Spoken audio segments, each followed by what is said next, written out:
del tema de la integridad. Arrancamos con Integridad 2026 hace como 15 días y seguimos trabajando, desarrollando, caminando en este mismo tema. Viendo yo en la Escritura los grandes hombres de Dios, y ustedes van a estar de acuerdo conmigo en esto, y es que todos los hombres y mujeres de Dios, hablando de los dos géneros, toda persona que caminó en integridad, siempre que caminaron en integridad, que caminaron con Dios, pudieron ser sostenidos en los momentos de mayor dificultad y bendecidos. Por causa de la integridad fueron bendecidos. Y vamos a hablar hoy de un personaje llamado José, pero quiero que leamos en Salmos capítulo 105, primero el verso 7 hasta el 13. Voy a leer en la Nueva Traducción Viviente. Dice, Salmos 105, del 7 al 13, Nueva Traducción Viviente, dice: Él es el Señor nuestro Dios, su justicia se ve por toda la tierra, siempre se atiene a su pacto, al compromiso que adquirió con mil generaciones. Es el pacto que hizo con Abraham y el juramento que le hizo a Isaac. Se lo confirmó a Jacob como un decreto y al pueblo de Israel como un pacto eterno. Te daré la tierra de Canaán como tu preciada posesión. Eso lo dijo cuando eran unos pocos, un pequeño grupo de extranjeros en Canaán. Anduvieron de nación en nación, de un reino a otro. Amén. Las promesas de Dios se hacen evidentes justamente cuando nosotros más las necesitamos, y se hace una promesa evidente no cuando todo está bien, sino justamente cuando todo está en la oscuridad y es difícil para nosotros. Es ahí cuando vienen las promesas de Dios en esos momentos de mayor dificultad, y nuestra fe es probada a través de la promesa, porque qué diferente es que te den a ti una promesa cuando tú estás en abundancia y te hablen de más abundancia y tú ya caminas en abundancia. Pues ok, es una bendición, pero más sentido cobra esa promesa cuando nosotros la recibimos, justamente como lo dice este salmo en el verso 12, dice que Dios les dijo esta promesa cuando ellos eran un pequeño puñado, eran pocas personas. No les habló la promesa justamente de multiplicación y de crecimiento cuando ya eran demasiados. Dios les habló de crecimiento y de tomar en posesión la tierra cuando eran pocas personas, y lo dice claramente el versículo 12. Es más, en el versículo 13 dice que andaban errantes, andaban de nación en nación y de nación en nación que no era su nación. Andaban como errantes, eran peregrinos, eran extranjeros, todavía no tenían escritura de la tierra, no tenían posesión de la tierra que Dios les había prometido. Dios hizo un pacto, y me encanta mirar esta parte del pacto porque dice que el pacto fue sobre Abraham, que el juramento lo hizo sobre Isaac y lo confirmó en Jacob como un decreto. Y dice que como un decreto al pueblo de Israel, y no habla de cualquier tipo de decreto. No es un decreto como los que emiten nuestros funcionarios públicos en la antigüedad, que buscan favorecerse y guarecerse de la ley y manipular las leyes a su acomodo. No son esos decretos que un día lanzan y al otro día votan y tumban en corte. Es un pacto o un decreto que nos habla la Escritura eterno, no tiene fin. Esto no tiene fecha de caducidad ni fecha de vencimiento. Es un pacto eterno. Dice que el pacto fue como un juramento. Fue un pacto con Abraham, luego habla que el juramento fue sobre Isaac y que el decreto eterno vino sobre la vida de ¿quién? De Jacob, a quien se le cambia el nombre y tiene una transformación, porque es necesario entender eso. Dios trae la promesa, Dios hace el decreto eterno, pero de ti depende que ese decreto sea eterno para ti. No es que Dios falle ni que fallen sus promesas, es que depende de la transformación que cada uno de nosotros tengamos, el cumplimiento de esas promesas, y tenemos que dejar eso claro. Vamos a hablar de un José, alguien que por su integridad, así como un Daniel, se mantuvieron firmes en medio de un tiempo inmoral, de un tiempo, podríamos hablarlo en la época de José, un tiempo de pornografía en abundancia, proliferaba, la inmundicia, la inmoralidad proliferaba. Ahora es a través de videos, que es explícito, a través de las series, la inclusión. En esa época era en vivo y en directo, los murales eran tallados con las imágenes y públicamente mostraban muchas cosas, incluso abuso a menores, y eran tan explícitas que no solamente era un video o una pantalla, era que en vivo podían ver muchas situaciones, familias enteras practicando orgías, inmoralidad, y otros viendo y congraciándose, otros siendo el público de algo que pasaba en vivo y en directo.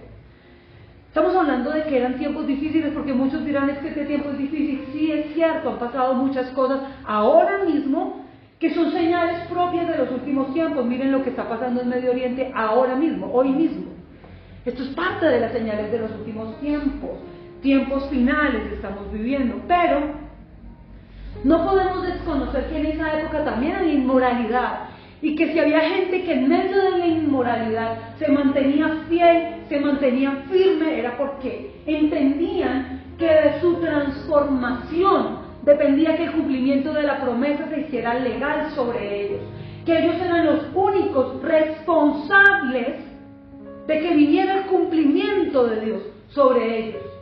Ellos entendieron que eran responsables delante de Dios y delante del pueblo, delante de sus propias vidas, de que se cumpliera la promesa. Ellos podrían ser el único limitante.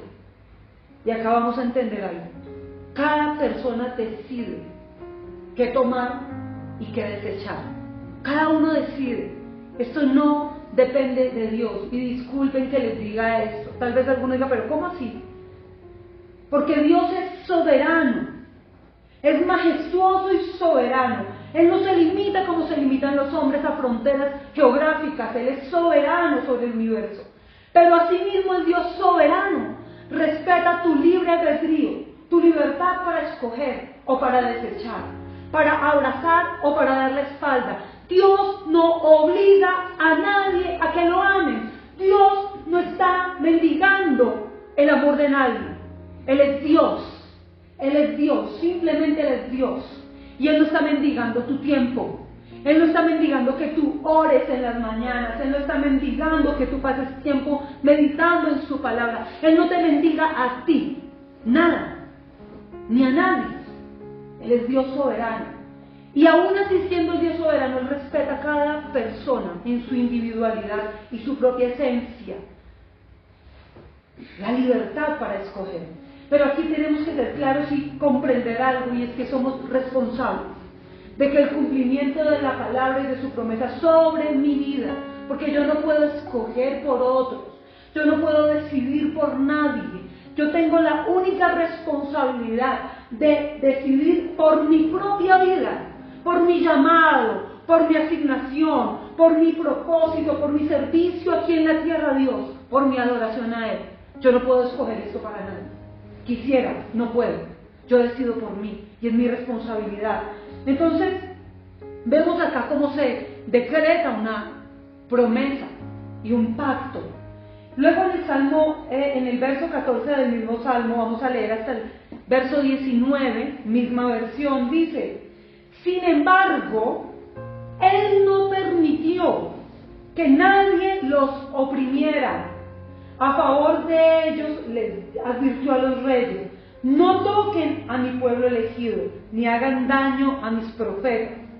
Mandó hambre a la tierra de Canaán y cortó la provisión de alimentos. Luego envió a un hombre a Egipto delante de ellos, a José, quien fue vendido como esclavo. Le lastimaron los pies con grilletes y en el cuello le pusieron un collar de hierro. Hasta que llegó el momento de cumplir sus sueños, el Señor puso a prueba el carácter de José. Acá hay una profundidad grandísima en estos versículos. Que el Espíritu Santo hoy pueda llegar a lo más profundo de nuestro corazón para enseñarnos algo. Yo quiero que ustedes, veíamos que les dio la promesa cuando eran peregrinos y andaban de un lado para otro. Pero dice que aunque ellos eran peregrinos y no tenían mucho, tal vez no tenían lo que otros sí tenían, como nos pasa a nosotros a veces, que no tenemos tanto como otros tienen tanto en abundancia, de eso que queremos, tenemos menos, y ellos tienen tal vez más. Y dice que aún así, cuando Dios está con una vida y hay una promesa, Dios advierte a los poderosos.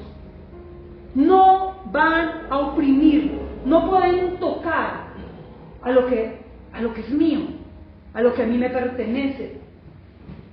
Dice, no pueden hacerles daño ni pueden tocarlos, no permitió que nadie oprimiera. Por eso es que se desata el juicio de Dios cuando se levanta el pueblo de Egipto a oprimir a su pueblo, porque Dios había advertido. Esto era un pacto anterior, esto era un pacto, un decreto anterior a los sucesos. Quiero que se concentren en esto. Esto fue un decreto anterior a que ocurriera la opresión en Egipto. Por eso Dios, con mano de hierro, con fuerza de búfalo, con alas de águila, peleó para sacar a su pueblo de Egipto.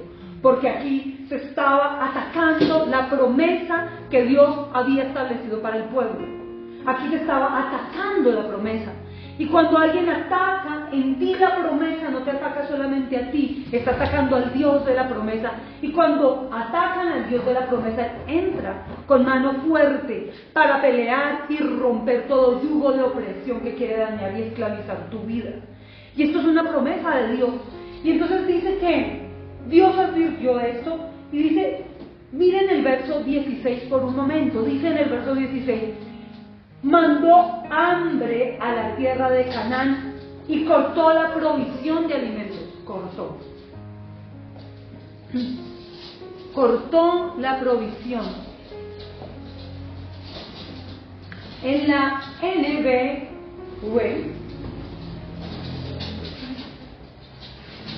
dice que en la parte donde dice que cortó la provisión, dice cortó la fuente. La fuente. Quiero que me presten atención un segundo y no se distraigan. Provisión se traduce como fuente. Y esta misma fuente tiene la raíz de agua. Agua. Quiero que me presten atención acá. ¿Quién es la fuente? Abba es la fuente que todo nos provee. ¿Quién es la fuente? Cortó la fuente. ¿Quién es la fuente de toda provisión? Decidió cortar la fuente. A veces Dios tiene que hacer esto en nuestras vidas, ¿saben? El Dios que provee todo y lo provee de manera sobreabundante tiene que cortar ciertas cosas para que nuestra vida vuelva a prestar atención a lo que es en realidad verdadero y real.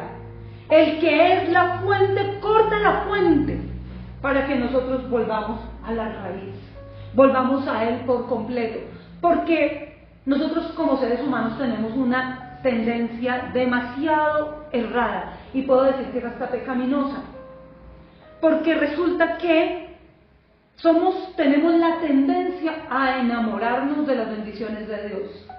Una madre que ha sido estéril y ha clamado a Dios por sus hijos y por tener en su vientre un bebé, y luego trabaja, ora, clama, se esfuerza, llora, gime. Cuando abraza al bebé, deja a Dios de lado muchas veces. Si era alguien, por ejemplo, que le servía a Dios apasionadamente, día y noche, orando, ayunando, sirviendo en su ministerio, en su asignación, recibe el bebé, ya no puedo, porque el bebé se resfría, no puedo sacarlo. Porque hay mucha gente en la iglesia, me lo pueden contaminar, me lo pueden contagiar. Ya no hay tiempo para ayunar, porque obvio, lógico, tiene que lactar. Entonces no hay tiempo para ayunar, pero tampoco hay tiempo para la palabra. Y entonces todo lo de Dios empieza a caer en un segundo, tercero, cuarto, hasta que se vuelve una costumbre dejar a la fuente en el último lugar por abrazar y amar la bendición. Aquel que quiere pareja, que está esperando respuesta de Dios y se enamora apasionadamente. Y no digo que esté mal, por algo está el libro Cantar de los Cantares. Pero cada persona que Dios trae a nuestra vida como bendición, porque sí son bendición, vienen por parte de la fuente, porque nada puede recibir el hombre si no viene de mano de Dios. Nada puede recibir el hombre si no viene del cielo. Ok, vienes a mi vida para sumarme y para bendecirme. Has sido una compañía, has sido un apoyo de verdad. Eres bendición, un regalo del cielo para mí. Pero a ti te amo en el orden que Dios me permite a ti amarte, porque eres una bendición para mi vida y para mi ministerio, pero a ti te amo en el lugar que Dios me permite amarte. No puedes ocupar un lugar diferente. Debes ocupar el lugar que Dios indica que tú debes ocupar. Y cuando yo empiezo a ponerte a ti por encima de mi vida y por encima del Señor, que es más delicado todavía, entonces todas las demás cosas en mi vida, todas las demás áreas en mi vida empiezan a tener un desbalance y un desequilibrio impresionante. Hay pérdida económica, hay pérdida espiritual, que creo que es la más importante. La comunión con Dios empieza a interrumpir y a truncar, se rompe la comunión con la fuente, se rompe, hermanos míos. Y si nosotros rompemos comunión con la fuente de toda bendición, no tenemos nada. Lo veíamos en teología. Juan lo dijo: permanencia, unidad, como parte de la vida. Separados de Dios nada podemos hacer, nos morimos, nos secamos.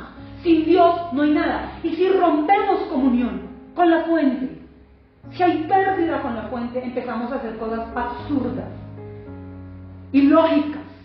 Empezamos a andar en un desequilibrio, un desbalance. Hay gente que no come, hay gente que no duerme, hay gente que vive angustiada, hay gente que vive amargada, y empieza un desbalance, y esto trae pérdida económica, porque aquel que está en ese desbalance, sin dormir, sin comer, sin tener paz, cuando tiene que ir a trabajar, no trabaja con laboriosidad ni con diligencia, no es excelente en su trabajo, empieza a tener problemas en su trabajo, nada le fluye allí. Empieza a tener problemas con los compañeros, porque camina y milita en las aguas amargas del desorden. No fluye el trabajo, no fluye la creatividad, no fluyen las ideas. De repente su lugar de trabajo se convierte en un caos. No hay por dónde empezar, no hay cómo abordar, no hay cómo solucionar. Y hay pérdida económica. Hay pérdida de relaciones interpersonales, porque si la persona está tan caótica, empieza a comportarse mal con sus semejantes, a actuar mal con su prójimo, a tener malas relaciones, a ser magro, grosero. Por eso yo les decía a Sara ayer: mira toda la gente que está caminando por la calle y mira la cara que tiene la gente. Y honestamente los únicos que iban sin el ceño fruncido eran los niños. Pero del resto todo el que tú veías iba con una cara amargada, pensando, comprando, todo el mundo en su rollo, caminando, van de acá para acá, pensando, hablando solos, un diálogo interno, peleando, cargando cosas, comprando, llevando. Cada uno en su mundo. Sara me decía: cada uno tiene sus propios problemas, y los problemas absorben. Pero esto viene como consecuencia de romper relación, porque mira, cuando habla de gozo no habla de que estemos felices todo el tiempo, ni de que todo nos salga bien. Cuando se habla de gozo, que es fuerza, es que a pesar de todos los problemas tú tienes una única esperanza, que tu amado te ama como nadie más te ama, que Él te llena como nadie más te puede llenar, que es tu paz, tu sustento, tu alimento, que aunque tu padre y tu madre te dejaren, con todo Jehová viene a recogerte, que aunque te traicionen las personas, Él viene para sanarte, para abrazarte, que Él nunca te va a dejar solo, siempre y cuando tú no quieras dejarlo a Él, porque es una relación en doble vía. Porque el día que tú decidas darle la espalda, Él simplemente va a respetar esa decisión también. Entonces, fíjense ustedes, todo lo que estamos viendo acá, fuente, Abba tiene que romper la fuente. Pero dice que Él cortó la provisión y luego envió a José. Y yo quiero decirles que cronológicamente, este no fue el orden. Vamos a leer el 16 y el 17. Cronológicamente este no es el orden. Dice: mandó hambre a la tierra de Canaán, cortó la provisión de alimentos. Dice en el verso 17: y luego mandó a José. ¿Fue así? No, no fue así. Pero fíjense cómo es el Dios que es fuente. Cuando Dios corta algo en tu vida, cuando Dios tiene que cortar algo en tu vida para que tú vuelvas tu corazón por completo y tu atención exclusivamente a Él en primer lugar, cuando todo vuelve a ese orden, ¿qué es lo que Él quiere al hacer esto? Cuando Él hace eso, Él está el problema, pero Él de antemano tenía la provisión. Está el problema, Él tiene que generar esa situación o permitir la situación mejor. Él la permite, Él corta esa fuente, Él corta la fuente de provisión. Y dice acá que luego mandó a José. No, Él había mandado la solución antes. Él ya había preparado la solución tiempo antes de que el problema ocurriera. Es decir, el problema que tú estás enfrentando hoy, el Dios que es fuente, el Abba que es eterno, tiene la solución de antemano. Tú lo enfrentas ahorita y en tu orden cronológico tú estás en medio del caos sin saber qué hacer, sin saber qué va a pasar mañana, con la incertidumbre, con la inseguridad, con el temor tal vez que te genera lo que está pasando, lo que estamos abordando, lo que estamos enfrentando. Pero Dios, que es Abba, que es fuente, que es eterno, que cumple el pacto eterno, Él ya tiene la solución. Él tiene ya la solución. De antemano tenía la provisión para el hambre. Y ya había mandado a José. Y dice que sobre la vida de José, dice, fue enviado a Egipto delante de ellos. Lo mandó delante. Antes del problema. A quien fue vendido como esclavo. Le lastimaron los pies con grilletes. No hemos pensado en eso porque Génesis no nos lo habla así. Nos dice, lo vendieron a la campaña de Madianitas como esclavo. Fue a Egipto como esclavo. Acá nos lo aclara en el Salmo 105. Dice, le lastimaron los pies con grilletes. ¿Cómo llevaban a los esclavos? Como animales y peor que animales. Eran esclavos. En el cuello le pusieron un collar de hierro. Llevaban en el cepo, estaba amarrado cual criminal en el camino a la muerte. Esos que van por ¿sí han visto? Cuando alguien va a la muerte, pena de muerte, sus últimos pasos van amarrados en el pasillo de la muerte. Y él iba como un delincuente, como el peor de los criminales, como el peor de los asesinos. Estaba tratado sin compasión. Y sus pies estaban lastimados por los grilletes. Camina con grilletes. Avanza con un cepo. ¿Qué tanto puedes avanzar? Y dice, hasta que llegó el momento de cumplir sus sueños. Hasta que llegó el momento. Hay un sueño que Dios tiene para ti. Tus pensamientos son cortos. Más altos son los del Señor. Tus pensamientos no son los míos, nos lo ha dicho Dios muchas veces. Los sueños. Y José tuvo una luz cuando estaba en casa paterna y él veía el sueño y él decía, pero él era en ese momento de inmadurez, todavía no entendía. Y eso nos pasa a nosotros.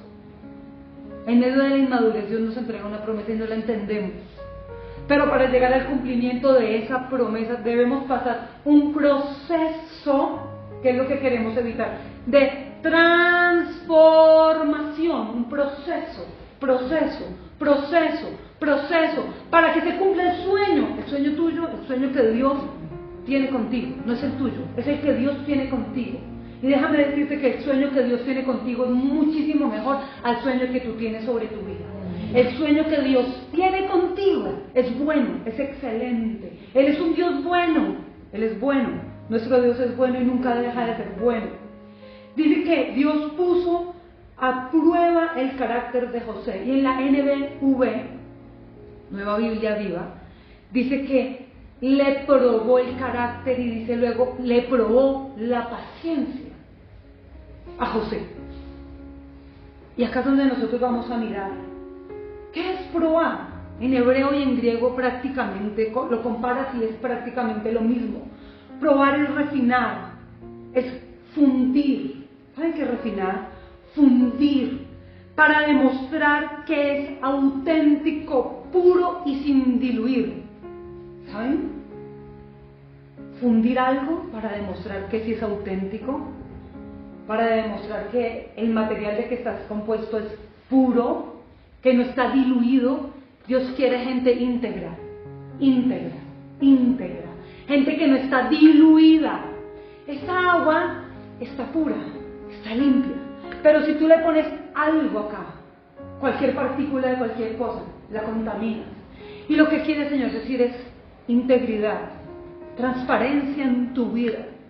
Es lo que Dios espera, es lo que Él esperaba que José hiciera en medio de semejante cautiverio, es lo que se esperó de Daniel en medio del cautiverio en Babilonia, es lo que Dios espera de nosotros en medio de un mundo tan caótico gobernado por el príncipe de este mundo, donde hay tantas cosas tan incorrectas que tenemos que ver a diario en las noticias, a diario en nuestra sociedad, cosas injustas.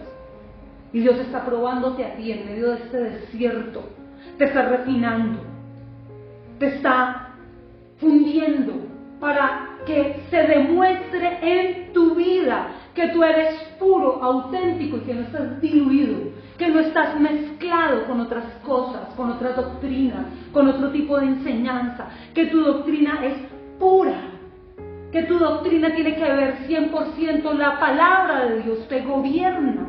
Eso es lo que Dios hace sobre nosotros en medio de las pruebas. Dice, y probó el carácter de José. Si probó a José, ¿por qué no nos prueba a nosotros también?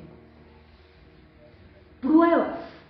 Entonces vemos acá en el significado en hebreo, que se demuestra que algo es puro y está sin diluir. Dice que es examinar algo a profundidad, para saber, para conocer de qué está compuesto, es examinar a profundidad. Y es que no solamente fue lo que él pasó con su familia, es lo que pasa después cuando no está con su familia. Es examinar a profundidad. Todo fue probado en el carácter de José, todo. Entonces, de la misma manera, todo va a ser probado también en nosotros. Dice que las pruebas en la Biblia son permitidas o nos demuestran a nosotros. Las permite Dios para probar qué tan auténtica es la fe. Profesamos tener una fe. Y es sencillo cuando caminamos con Dios y hablamos de Dios, Dios lindo, Dios es bonito, Dios es amor y es chévere. Pero cuando vienen esas pruebas, se demuestra qué tan auténtica es tu fe. Porque hay gente que en medio de la prueba, no, me voy, no, esto no es lo mío. Y lo hablábamos con el pastor esta mañana.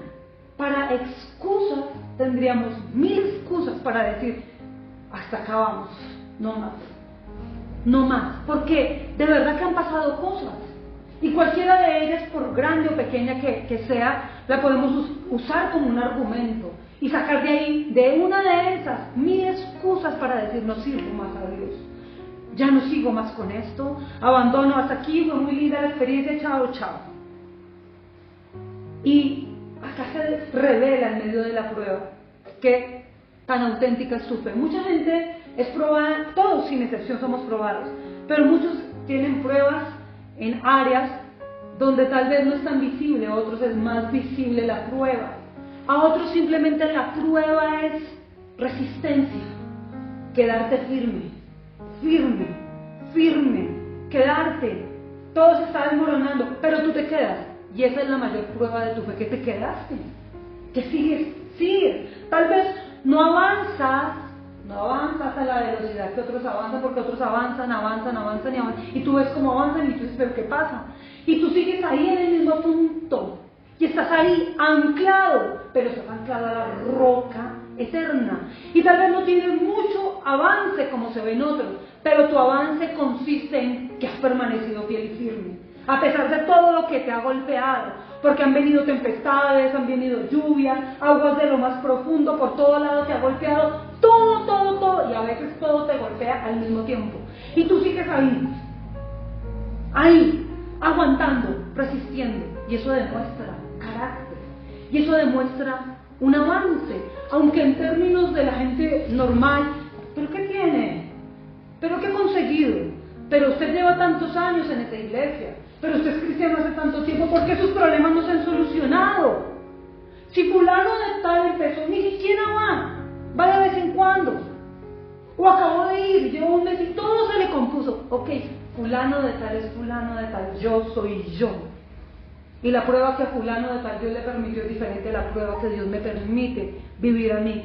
Y mi prueba ha sido carácter firme. Y tal vez tú dirás, ¿por qué no avanzo? Porque no tengo, quisiera tener y quisiera.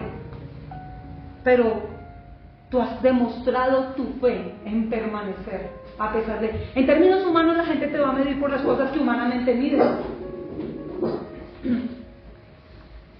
En términos humanos la gente lo mide todo de una manera muy diferente, ¿no?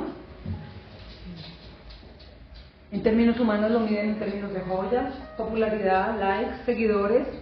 Sí, los influencers han demostrado una cantidad de cosas que no son reales, las redes sociales hablan pura mentira y basura. Estamos plagados de basura en redes sociales, no es un secreto. Mentiras y engaños, cosas ficticias y ficción, mentiras y más mentiras.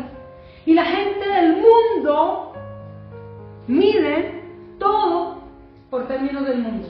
Perdón. Pero nosotros estamos acá como peregrinos. Y nuestro fin es la eternidad con Cristo. Tú tienes que permanecer firme, fuerte, firme y estable, como enseña la Escritura. Esa ha sido la prueba de tu fe. Amén. Y en griego veía que es examinar algo para comprobar su esencia. Es examinar algo para comprobar su esencia. En griego es comprobar para conocer la esencia. Dice que es comprobar para aprobar. Se prueba, se comprueba y se aprueba. Se prueba, se comprueba y se aprueba. Para eso son las pruebas en el griego. Tú compruebas cuál es la esencia. Lo puedes comprobar después de probarlo, lo compruebas. Y luego es aprobado. Esas son las pruebas. Entonces tal vez tú te debas sentir así en muchas ocasiones. Probado, comprobado y finalmente aprobado. La aprobación, volvemos al mismo punto, no la de los hombres. Porque según los hombres no te van a aprobar. Según sus estándares, para ellos tal vez tú no tienes lo que ellos creen que necesitas o que deberías. Según ellos. Pero a nosotros no nos miden los parámetros humanos, a nosotros nos examina la palabra de Dios, nos prueba, nos comprueba y nos aprueba. Es la palabra de Dios. Dice que José tuvo que pasar por esto. Ahora, dice que en Génesis, quiero que veamos, dice que él estando probado, en medio de la prueba, dice, Dios estaba con él. Vamos a leer verso 2, 3 del capítulo 39 y luego el 22. Dice, el Señor estaba con José e hizo que fuera un hombre muy exitoso. Pero ¿cómo puede alguien ser exitoso en medio de esta situación? Ok, José vivió en la casa de su amo egipcio, quien se dio cuenta que el Señor estaba con José y que el Señor hacía que le fuera muy bien en todo. ¿Cómo? Pero era un esclavo. Y en términos humanos, eres un esclavo, un vendido. Fuiste un vendido. Tú ni tienes nacionalidad acá. Ahora demuéstrame tus documentos. Tú ni siquiera eres de los nuestros. Tú no eres de acá. Tú no encajas. Tú no te pareces. No vistes, no hablas como nosotros. Tú no eres egipcio. ¿Ustedes saben los egipcios cómo eran? Estudien la historia. ¿Cómo eran ellos? Su cultura. Su manera de ellos acicalarse. Su arreglo. Su forma de vestir. Y él era un simple esclavo, que en los estándares humanos egipcios no encajaba. No podía alardear de lo que un egipcio, su amo lleno de posesiones y riquezas, podría hacer alarde, un hombre importante. Y él sirviéndole a un importante, siendo el importante él delante de Dios, no delante de los hombres. Siendo él eminente delante de Dios, aunque delante de los hombres era un simple esclavo. Dios estaba con él. Y el amo eminente en Egipto y delante de los hombres tiene que entender, hay algo en este esclavo. Ese esclavo sí, pero hay algo diferente en él. Y Dios está con él. Dios está con él. Y quiero decirte algo en medio de tu prueba y de tu situación difícil. Dios está contigo y está conmigo. Dios está con nosotros. Luego en el verso 22 dice, esto ya es después de lo que sucede, la calumnia. Dice, entonces el carcelero puso a todos los prisioneros bajo el mando de José, quien dirigía todo lo que se hacía. ¿Dónde? En la cárcel. El carcelero no supervisaba lo que hacía José, porque el Señor estaba con José, y por eso el Señor hizo que le saliera bien todo lo que hacía. Preso, peor aún, preso, un reo privado de la libertad, de manera injusta encarcelado. Dios mío, es que la vida de José es increíble, y nos quejamos. Este joven tuvo que pasar por tanta cosa. Desde niño era un poquito más grande que él, era un poquitico más grande que él, muy poquito más grande que él, muy poco, cuando empezó a pasar todo ese proceso. Dice que el Señor estaba con él. En términos humanos, un reo, un preso. En términos humanos, no en los términos de Dios. En términos humanos, un violador, un abusador, un tipo desleal y deshonesto, sucio, inmoral. En términos humanos, él era eso, un preso por esta clase de argumentos. No puedo decir, ¿usted sabe el rótulo que le ponen a un preso por ser preso? Pero ¿usted sabe el rótulo que le ponen a uno que cae en la cárcel por ser violador? ¿Usted sabe eso? Mi Dios, el maltrato que tiene que pasar alguien. Esto ha sido siempre. Y fíjense ustedes, y aún allí Dios estaba con él, y el carcelero no supervisaba, porque eso es integridad. Integridad es aquel que hace lo correcto aunque nadie lo esté mirando. No tenía el carcelero que muestre a ver cuánto repartió de comida hoy José, cómo está limpiando, cómo administró, cómo se está comportando con los demás presos, qué está haciendo. En él confiaban plenamente porque Dios estaba con él. En términos humanos, más bajo no podía caer nadie. En términos de hombres. Pero en los términos de Dios, esto era parte de la transformación y el proceso. Para que se cumpliera lo que dice en el Salmo 105. Dios probó el carácter de José. Probó su paciencia para que los sueños se pudieran hacer una realidad. ¿Tú crees que Dios no está probando tu paciencia? ¿Acaso tú te crees más que José? ¿Que Dios no tiene derecho para probarte a ti tu carácter? Porque a veces nos creemos más que estos patriarcas de la Biblia. Porque a veces nos creemos diferentes. Sí, claro, Cristo vino y ahora es la gracia y tenemos al Salvador. Obviamente eso nos pone en una condición de privilegio muy grande. Pero Dios es Dios. Y Dios cumple sus promesas, pero para llegar al cumplimiento tu corazón tiene que ser correcto. Y entonces aquí vemos lo que leíamos en días pasados en el Salmo 84:11. Voy a leer la Biblia, las Américas. Dice, porque sol y escudo es el Señor, gracia y gloria da el Señor. ¿Sí? Quiero que miren la parte B de este versículo. Nada bueno niega a los que andan en integridad. Nada bueno niega a los que andan en integridad. Queridos, necesitamos caminar en integridad. Y usted me dirá, pero si José caminaba en integridad, ¿por qué pasó todo esto? Voy a hacerles algunas preguntas. ¿Era bueno ser envidiado y odiado por sus propios hermanos? En términos humanos, no. Pero era bueno para José. No era bueno, digamos, en cuanto a, ¿cómo se diría acá? En cuanto a valores y a principios, esto no es bueno. No es bueno, no es bueno. No es bueno envidiar a nadie ni odiar a nadie. ¿Ok? No es bueno. En términos de valores cristianos, no es bueno. Pero, exacto, en cuanto a la ética no es bueno. Pero para José fue bueno. Para él sí era bueno, porque desde ahí su corazón estaba siendo probado, para que se comprobara lo que había en su corazón y para que saliera aprobado en medio de la prueba. ¿Por qué nos odian nuestros hermanos a veces? ¿Por qué nos odia gente que no debería odiarnos? Sí, porque a muchas personas las odia gente de su misma parentela. ¿Por qué? Gente que aún lleva la misma raza genética, la misma sangre. ¿Por qué? Porque a muchos los odian y los persiguen sus propios hermanos. Acuérdense que de Jesús sus propios hermanos dijeron que estaba loco, que estaba endemoniado.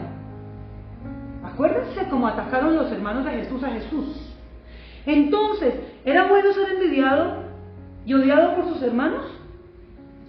No es bueno, pero para él era bueno, ¿ok? En términos de ética, lo que voy a leer no es bueno, pero fue bueno para él. Ya vamos a mirar, porque dice, era bueno que aún sus hermanos quisieran matarlo, o sea, que el odio quisiera no volverlo a ver, o sea, desaparecerlo. Y hay gente, no quiero volver a saber de usted, nunca más en mi vida. No quiero volver a verlo, no quiero. Hay gente que no quiere verte, ¿sabían eso? Hay gente que no quiere vernos. Y eso es una forma de asesinato, ¿no? De darle muerte, de darle de baja a alguien, de desaparecerlo. Eso era lo que estaban haciendo. Era bueno ser traicionado por sus hermanos, era bueno ser vendido como esclavo a tierra desconocida, era bueno ser calumniado de algo tan grave como una violación, siendo inocente por guardar sus principios. ¿Era bueno eso? Era bueno llegar de manera injusta a la cárcel. Era bueno recibir ingratitud de aquellos a quienes les sirvió y olvidaron su promesa. Estoy hablando de copero y panadero. Bueno, ya saben más del copero, que el otro no tuvo oportunidad de hablar. Era bueno recibir esa ingratitud de alguien a quien él le interpretó un sueño. Era bueno que ese alguien que le había prometido algo, porque ese alguien a quien él le sirvió de manera correcta a alguien, y ese alguien le hizo una promesa por su servicio, por su amor, por todo el servicio que hizo en la cárcel y aparte lo del sueño. O sea, era bueno que esa persona fuera tan ingrata y desagradecida y desleal que se olvidara y incumpliera la promesa. ¿Era bueno eso? Mi Dios, en términos de ética, no es bueno. Pero dice el Salmo 105, siempre, en el verso 8, siempre se atiene a su pacto, al compromiso que adquirió con 1000 generaciones. Es el pacto que hizo con Abraham y el juramento que le hizo a Isaac. Se lo confirmó a Jacob como un decreto y al pueblo de Israel como un pacto eterno. Y habla luego más adelante. Abraham, Isaac, Jacob, José, pacto eterno. Se olvidó él, y aunque él se olvidó el copero, aunque se olvidó el siervo del faraón, de José, y le incumplió la promesa, Dios se puede olvidar de ti el hombre. A ti la gente te puede prometer el cielo y la tierra, te pueden jurar amor eterno, te pueden prometer que nunca te van a dar la espalda, te pueden prometer nunca dejarte. La gente promete muchas cosas, te pueden prometer, y aunque ellos se olviden de su promesa, Dios el que visita el pacto eterno, no se olvida. Y así fue con él. Entonces, no era bueno lo que le hicieron en términos de ética, pero para José fue bueno. Todo lo malo que le pasó fue bueno para José, porque eso fue lo que probó su carácter y su corazón y lo sacó aprobado de la cárcel. Dice que cuando llegó el tiempo del cumplimiento, cuando 2 años después pasa el sueño del faraón y el copero, la promesa. Y entonces mandaron a José a sacarlo de la cárcel, y dice la escritura, apresuradamente, a empujones. Mi hijo, no fue antes. Querido, no fue antes. Uno quisiera, por favor, ya esta prueba, Dios, escúchame, responde. Por favor, Señor, ya, quita esto de mí, este aguijón, esto me está acabando, me está drenando, es que me duele y me duele. Tú puedes ir delante de Dios y te puede doler y tú puedes entregarlo. Y Dios está probando para comprobar, para aprobar. Es lo que Dios está haciendo. Y aunque no es bueno en términos de ética recibir todo ese maltrato, toda la traición, ser vendido, ser odiado, ser calumniado de manera injusta, ser atacado, ser olvidado, aunque no es bueno en términos de ética, es bueno porque Dios nada bueno niega a los que andan en integridad. Y aunque eso era malo, fue bueno. Y no se lo negó Dios a José, para que esa fuera la escuela y el proceso de su carácter, para que cuando llegara a palacio no fuera un patán, no fuera un sobrado, no fuera un soberbio. Queridos, le servimos a Dios, al Dios eterno, y a Dios le servimos con humildad, porque el Señor al orgulloso lo mira de lejos y aborrece y odia toda forma de orgullo, porque en Dios no hay orgullo, porque nuestro Dios ama a los humildes. Y a veces el Señor permite que pasemos todas esas situaciones que son buenas, aunque no son buenas para nuestro carácter. ¿Quién quiere pasar por un tiempo del fuego para ser fundido y demostrar que no estás diluido, sino que eres una persona íntegra y que no vendes tus principios? Y pasarán por frente a ti plata, tal vez con sobornos, para que tú hagas lo incorrecto. Te querrán sobornar, querrán comprar tu silencio, querrán comprar tu tiempo, tus principios, pero ahí donde tú vas a revelar que tanto amas a Dios, que tanto tú quieres caminar con Él. Tú vas a revelar que has entendido que eres el único responsable de que el sueño de Dios se cumpla contigo en tu vida. Tú eres el único responsable y lo vas a revelar. ¿Cuándo? Cuando pases por la prueba. Sin pruebas es imposible revelar algo. Si el oro no pasa por el fuego, no demuestra que es puro. Queridos, la plata tiene que ir al crisol. La plata, para ser purificada, para ser moldeada, tiene que pasar. Nosotros debemos pasar por situaciones. Son situaciones que, aunque en términos de ética no son buenas, Dios las permite como algo bueno para formar nuestro carácter. Y aquí es donde nosotros debemos revelar: amamos a Dios. Fíjense que Él fue por una calumnia, y fácil hubiera sido para Él: está vieja, está volantona, está de ofrecidita, nadie ve, no hay nadie. Pero Él sabía que hay un El Roí, un Dios que todo lo ve, y que si Él en ese momento cede a la tentación, todo se hubiera podido dañar y el proceso se hubiera podido extender y ser más doloroso, más del tiempo que necesitaba ser procesado. Hubiera extendido su proceso, quizás porque Dios es un Dios de misericordia, quizás le perdone, como si Él se arrepiente, le perdona, como hizo con David. Pero el proceso hubiera sido más dispendioso, más largo, más doloroso, con más añadidura. Y por favor, quedémonos acá, porque a veces escogemos el camino más largo. A veces somos necios. Entonces, aquí hay algo que nosotros debemos entender. Somos responsables. Nunca podemos llegar a amar más a la bendición que a Dios. Aún en palacio Él reveló que amaba a Dios. Cuando tiene la oportunidad de tomar venganza con sus propias manos, y reveló que su corazón era el corazón íntegro de